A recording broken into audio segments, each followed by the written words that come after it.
All right, guys, we're back Good. again. This is not our first time, but this is our second time we try to record content now. And we had Kembi as a guest at first, but we had some, incidents that happened that we couldn't get the video out there. Nothing we said or nothing we did, but just we had some technical difficulties. And today we are back with Kembi. He's been part of the community since day one, so we opened about 3-4 months ago. Been helping us support, promote, and help us get our page out there. And we appreciate you for that. And today we're gonna be talking to Kembi about cloud security. So Kembi, you want to go ahead and introduce yourself? Sure. So my name is Damola Kembi. Uh-huh. I'm a cybersecurity engineer, but I focus on cloud and application security. Yeah. So I've been doing that for about 3 years now, but I've been in IT tech for about 5-6 years. 5 years. Wow, that's Yeah. nice. So you said application security, more of SaaS, DaaS, Yeah. IaaS, and SaaS, DaaS, IASC, IAC scanning too. so Stuff like with that. all that, I know that most of the time you're probably looking at repositories that have several different kind of Yep. codes in it, and you're Yep. just looking to see exactly which one is vulnerable Exactly. using the. Exactly. Okay. Exactly. So basically, what that means is that we have the application source code, and we scan it against several different things to see if people are actually putting things like credentials in the source code and stuff like that. So yeah, basically that's what it is. That's nice. And how long have you been doing this? At 5 years? Yeah, so I've been in cybersecurity for about 3 years now, and I've been in IT for about 5-6 years. So I started out as a network engineer before I moved into the cloud. Then I entered cybersecurity about 3 years ago, got my master's degree, and So I I'm gotta here right ask now. you this: what has been your favorite position you had so far in not cybersecurity in general, but just tech in general? Tech in general, I feel like it's been the cloud security engineer role. I feel like that one kind of puts me, in between cloud, which I have a lot of passion for, and cybersecurity as well. So so being in that area has been really good for me. In that area. Is there any other area you would like to explore? Like if I had to ask you a question, like what is your 3 dream tech jobs? What would you say? So I would say one, senior cloud security engineer. That's one. Senior class security. Senior DevSecOps architect. And senior application security engineer, basically. Senior DevSecOps. Everything is senior for you? I mean, That's where the money is, that's right? where the money is. The money If is. you're senior, then come on, That's true. yeah. You got anything you want to add on to that? Yeah, definitely. Yeah, I do have a question. So, Kembi, you were saying that you started with the networking and you went to cloud. What made you, move from networking to cloud, and how was the transition like? Was that difficult? To be honest, it wasn't too difficult to transition from that. So because being in the networking space, it gives you a lot of tech experience, or IT or infrastructure in general. So moving from that to cloud wasn't really difficult. It was just different platforms I had to learn and stuff like that. So basically what made me transform was when I was a network engineer. So I didn't know, or I didn't feel like that's where I actually wanted to be. What made it that? Because that's actually interesting you said that because a yeah. lot of people that I've known that have done network, Yeah. they don't like it. Yeah. It's like most of the guys don't like doing things that is really network feels like something of the past. I know I'm saying it out loud, but everyone likes the new comfort. cloud deployments and how Yeah. cloud moves. So dealing with networks and dealing with signers and IPs, And it's fun for cables. some folks. I'm not saying it's bad or nothing like that, but I'm just saying that I don't like it. Do you like it? Not really, but I mean, to be honest, I feel like networking has basically set the foundation. That is true. Yeah, That is true. they can say, because even on the cloud too, there's a lot of networking there, and you need to understand basic networking to be able to run that in the cloud. That is true. I'm not saying network is bad. It's just something that, I would rather not deal with. But I'm saying that, cloud security, like you said, you're in cloud security. I'm in that cloud security space also. So bringing you onto the show, it was good to be able to talk cloud security with you. Asking you exactly what's your favorite 3 jobs in cloud security. No, in tech in general. Yeah. And just talking about tech. Is there anything else you guys want to add on to it? I guess for that transition for you, somebody want to step into a cloud role, what would you advise to them be? Certifications, school wise, what would you tell them? Yeah. So first, I would say forget what you know, forget what anyone told you. So basically, like, to step into that cloud or that tech role, just start like, basically, start from like, security plus, or just start learning like, the network plus too. Just basically understand IT in general before you step into cloud, because you don't want to, be like, displaced or something. Yeah. And, also I want to say something though, and I don't want to like, ruffle any feathers here, please don't listen to anyone that says they're gonna get you a six-figure salary job in 30 or 45 days. Oh, you heard that. It You is heard that right from the source. unrealistic. Don't listen. It's unrealistic, and I'm not trying to spoil anyone's business here. Take the course or something like that, but don't expect a six-figure salary in 30 to 40 days. So now that you said that, what should be a reasonable expected salary for your first tech job? Because saying that making six figures is unrealistic, which is good you said that, because there's a lot of trainings out there that say you're going to get you a six-figure job in less than 60 to 90 days. Guaranteed. Guaranteed. They'll be like, it's not really that true. You might not get that job that you Yeah. think you're going to get in 60 days, and you're going to be disappointed and want your money back. So coming straight from the source, don't expect that. So like I said again, what should be a good starting range for someone looking to get into like their first technical job? So your first tech job, a good salary range is like between 80 to 90K. But to be 80 to honest, 90K? yeah, your first, That's like, In terms, let's say for example, you're coming. Let me just put this out there. You're coming from like a non-technical background, business role. and you're going into like a help desk role. I can't say Oh, okay, okay, because you okay, can't yeah. say because there's gradual steps to building up. of course, Yeah, there's- of course. You see what I'm saying? Of course. I mean, I think I thought you were talking about cloud in general. No, I said But tech. okay. Yeah. So, but tech, it depends on the role. So probably like 60 to 70 for your first job. If you're going into something that's more like lucrative, like cloud or like cybersecurity, your first job you can expect like 80 to 90K, to be honest. That's So 90K. yep. that's realistic. Yeah. Yeah. That's realistic. Okay, Yeah. and let's say for example, you're going into your first technical job.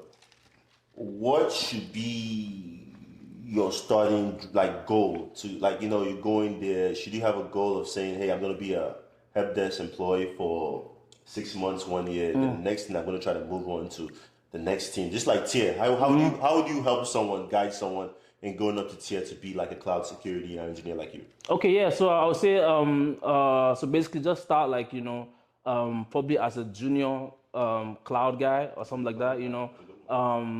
Because you really wanna you really wanna take it like step by step, right? You can't just rush from being with no like IT background to like or like mid or senior role like that. Yeah. Take it gradually. Probably start as a junior cloud engineer, then work your way up to like a mid cloud engineer, Cloud then engineer, then like senior cloud engineer basically. So That's good.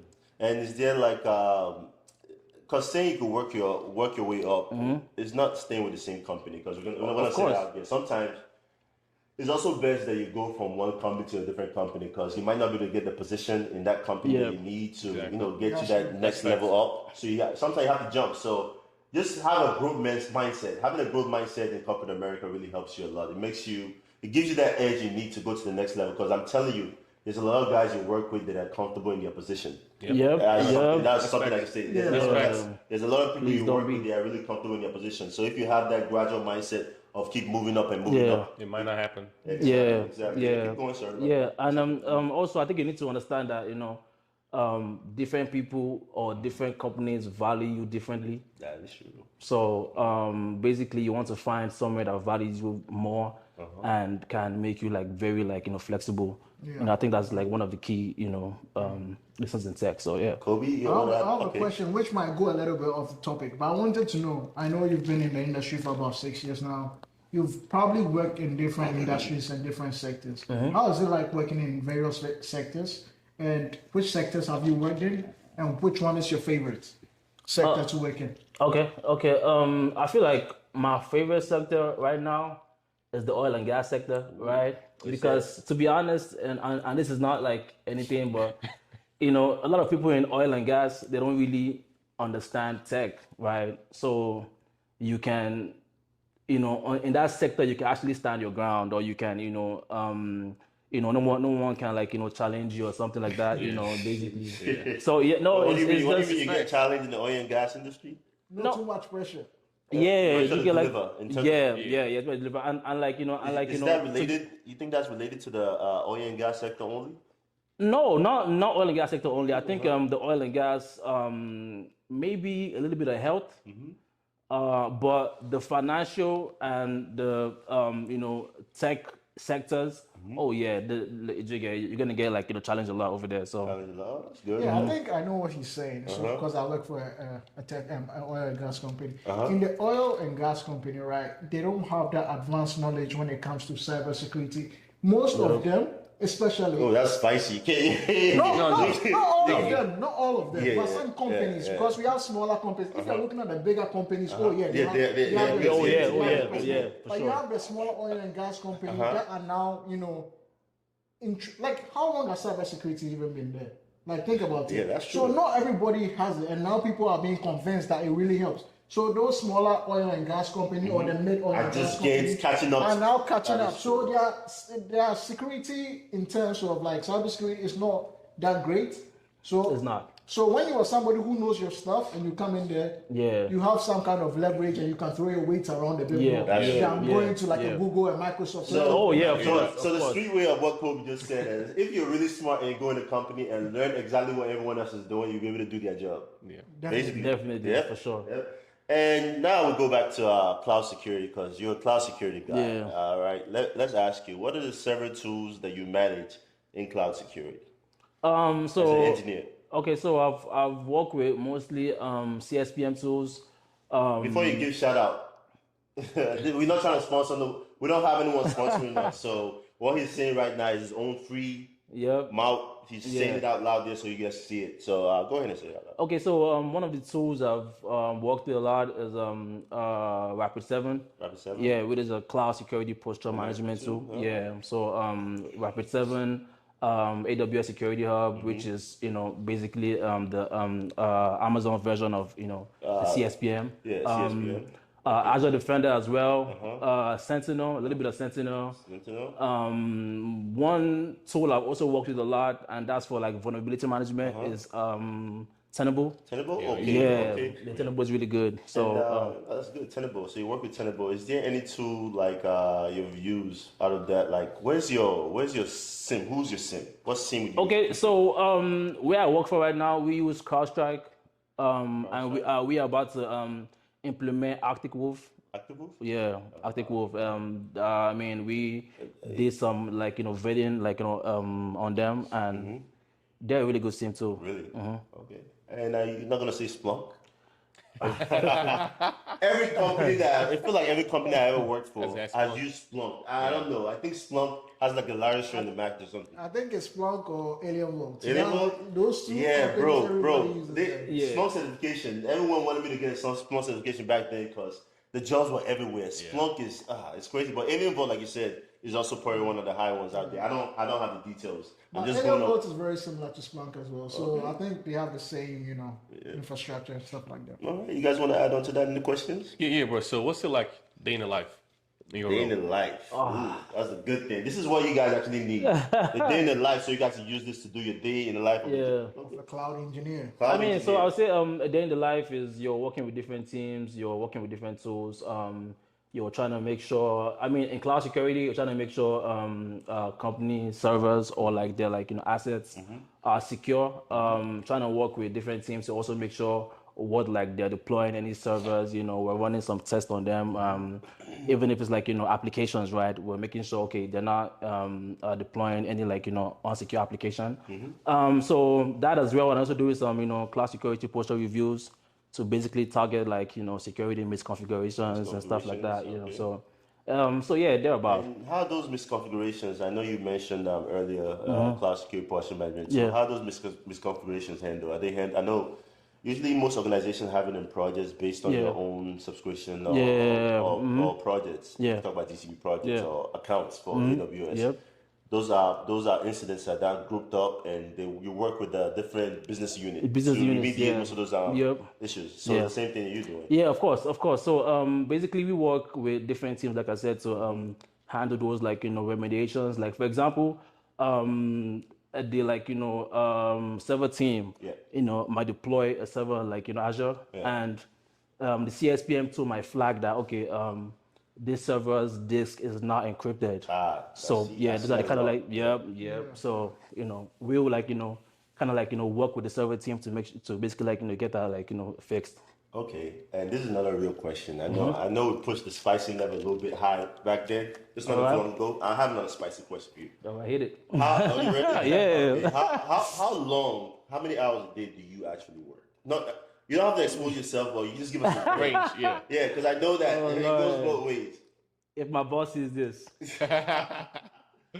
So, but on a busy day, to be honest. On a busy day, let's on a busy day. Okay. So busy day probably like 6 hours. 6 hours. Yeah. 6 hours. Yeah. Okay. Average 7 average. Why you laughing? Why you laughing? It's so great. 6 hours. So okay, what about a so not busy day? How does that went to? To be honest, a so not busy day, probably like 3-4 hours, man. 3-4 hours? Yeah. Right. Or less. I've seen days that I work like freaking 2 hours. And or less. I'm not saying I have. I've seen days, I've seen people. Boy, you just give us them away, man. Not me though. I always try to work my best 8-hour days. Anything else you gotta add to that? For me? Yeah. Okay, I mean, so I think that's it for me though. Maybe I want to ask like, a question. Though. You have a But this one is a bit personal. Personal. Okay, Okay, it pertains to me. I'm just seeking some help. Okay. What advice would you give to somebody who is trying to obtain his, master's in cybersecurity? Okay, I say just go there with a level head. Go there with the motion that you want to learn a lot. Go there with the motion that you don't really know anything about cybersecurity or tech. And do you see, in a sense, that is a master's needed to, chase your passion as a cybersecurity engineer or tech, just tech in general? Is a master's needed? To be honest, it's not needed. But if you want to get your master's, please by all means get your master's. Okay. Yeah. I'm gonna add to it. I think we in the same school, so we got the same master's degree. Yeah. I'll say it's not gonna help you land your first job or land your second job, but if you plan on growing to become a manager, and senior positions, VP, stuff like that, I think it will help you stand out. And also, maybe this question everyone can answer it too. What do you think the learning provided in a master's program helps you in your day-to-day job? I ain't gonna lie. I ain't gonna lie. I have my master's. That's what I'm saying. So, but the thing I'm doing right now is not really related to my master's, but I can still pick up 1 or 2 technical facts. Oh yeah, for sure. My master's So with me, basically, what I'll say is the language, right? Doing your master's helps you understand the cybersecurity language. So when you are in meetings or interviews or stuff, when people are speaking, you know what they are saying. You're not confused. You can contribute, right? So it's just the lingo. That was actually a good point. It's just the language. And I feel like for me, it's also the tools. To be honest, like because some tools that your masters give you, like if you're doing your self-paced, you have to go do it by yourself. Yeah, do you get what I'm saying? But the tools like Kali Linux, Wireshark, all those basic tools that you can use in your day-to-day, like exactly like Mmap and stuff like that. I feel like masters actually makes you work on that a lot. They give you like a lot of practicals to make you like learn those tools well. And those are basic tools that you can just pick up a laptop and just do like with your like eyes closed. And to add to that question, the whole school question. So, would you advise somebody to take the certification path or the bachelor's path to tech? Saying right out of high school. That's right there. You made a good point. Going into tech without a degree is hard because they're gonna want you to have some type of experience. HR. And sometimes school, you can use the experience in school to push yourself a little bit forward in the line because then when you go into this interview, you're speaking properly. Right. You know the technical terms. You know how to compose yourself. And school also shows that you're willing to put in the time to do something. Exactly. Companies love that. If I see that you're a student and you're willing to learn and you're willing to contribute, I'll hire you rather than I see someone who is experienced and lazy. Exactly. That's just me. That's the reason why some organization offer tuition reimbursements when they see you're trying to educate or further educate yourself. They help you. It's true. It's all that. And also your certifications are what they pay for it. So all those things to push you. They want to help you. Just get that level headed. I mean, for me, I would say like if you can do both, man. Yeah. Because do both. Yeah. Get at least your bachelor's and do certifications. Yeah. So what we are saying, I think we all agree on this, that it's not easy just to go out of high school and try to get a tech job, because then you're chasing certifications, and sometimes those certifications are not able to get you to the door because you need more knowledge than just those certifications.